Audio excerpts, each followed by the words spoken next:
Eight N distance का एक question. पृथ्वी से एक बिंदु से एक विमान का उन्नयन कोण 60 डिग्री है और 15 सेकंड की उड़ान के बाद उन्नयन कोण 30 डिग्री हो जाता है। यदि विमान 1500√3 मीटर की ऊंचाई तोड़ रहा है तो उसकी गति क्या होती है। हमें इस विमान है, इसके लिए क्या माना है, हमने विमान माना है, इसकी हमें गति निकालनी है। यदि ये कितने डिग्री का कोण दिया है, ये 60 डिग्री का कोण दिया है, ये 60 डिग्री का है, जिससे एक विमान है, यहाँ पे एक विमान है और उसके बाद यही कोण बढ़कर कितना हो जाता है, फिर बाद में 30 डिग्री का हो जाता है।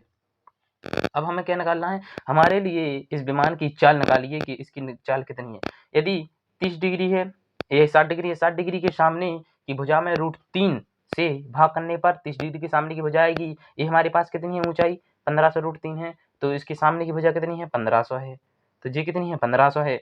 यदि 30 और 60 डिग्री का केस हो तो ये क्या होता है, यदि 1500 है तो इसका दोगुना जी हो जाती है, तो ये दोगुनी हो जाएगी, ये कितनी हो जाएगी आपकी, यहाँ पे हो जाएगी आपकी 3000। कितनी हो जाएगी, 3000। और यहाँ से क्या है, 15 सेकंड की उड़ान के बाद उन्नयन कोण 30 हो जाता है। जी 60 से कितना हो जाता है, जी 30 हो जाता है, तो समय कितना लगा, समय लगा है कितना, 15 सेकंड। हमें क्या निकालनी है, चाल। तो चाल बराबर में क्या होता है, दूरी बटे समय। चाल बराबर में क्या होता है, दूरी बटे समय।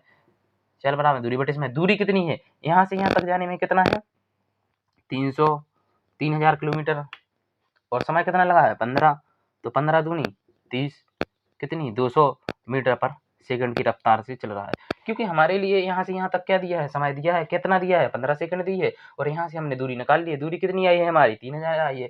क्योंकि यदि इसको हम x मानते हैं तो जी अपने आप कितना हो जाता है, 2x हो जाता है। ये इसकी खासियत होती है यदि जब 30 और 60 के कोण दिए होते हैं।